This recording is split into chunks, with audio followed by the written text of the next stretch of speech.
continuer avec Vinci. Vinci qui a annoncé coup sur coup donc un trafic aéroportuaire en hausse de 12% par rapport à l'exercice 2020 et la signature d'un nouveau contrat pour un projet en Nouvelle-Zélande, un contrat de 391 millions d'euros qui porte sur un projet routier. C'est le moment de rentrer sur Vinci, Thomas? Alors Vinci progresse de plus 6% depuis le début d'année, donc belle performance relativement. Vinci a augmenté de 16% en 2021, le CAC c'était 25 de mémoire. Donc ça veut dire que Vinci a sous-performé le CAC 40, notamment parce que Vinci effectivement est très lié, son chiffre d'affaires est très lié aux restrictions sanitaires et toutes ces mesures. Donc là, on a un effet, il semble qu'on ait un effet de rattrapage en fait qui se dessine sur Vinci, tout simplement parce que les taux remontent. Donc effectivement, les investisseurs se dirigent plutôt vers les valeurs de croissance. Vinci, on a eu notamment un avis de Barclays, si ma mémoire est bonne, qui était plutôt favorable.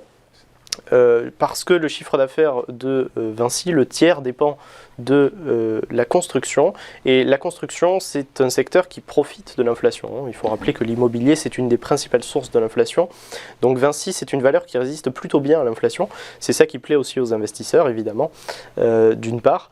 L'autre moitié du chiffre d'affaires, enfin la moitié du chiffre d'affaires de Vinci, ça vient aussi de la construction d'infrastructures de communication et de transport, donc tout ce secteur de la construction est plutôt boosté par l'inflation, donc c'est ça qui est plutôt bénéfique pour Vinci. Comme je disais, à court terme, en fait, on a cet effet de rattrapage au niveau des performances qui, à mon sens, pourrait continuer.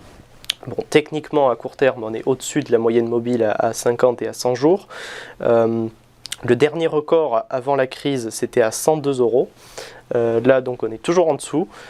Mais on a, en cas de baisse, en cas de léger repli à court terme, on a un premier support à 97,50. Ce matin, on était à 98 euros à peu près. En cas de baisse plus prononcée, on a un seuil vers 95-96 euros.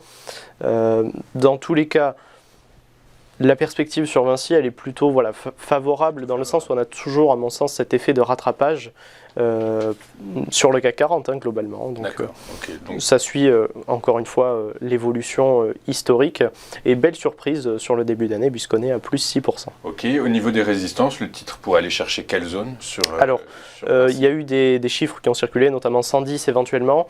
Oui. Déjà, le premier objectif, c'est 102 évidemment, le dernier record. Au-delà, évidemment, ça serait un peu plus optimiste. Voilà, globalement, les fonds d'investissement sont plutôt favorables sur le titre Vinci. 102, 110, ça serait une très belle perspective.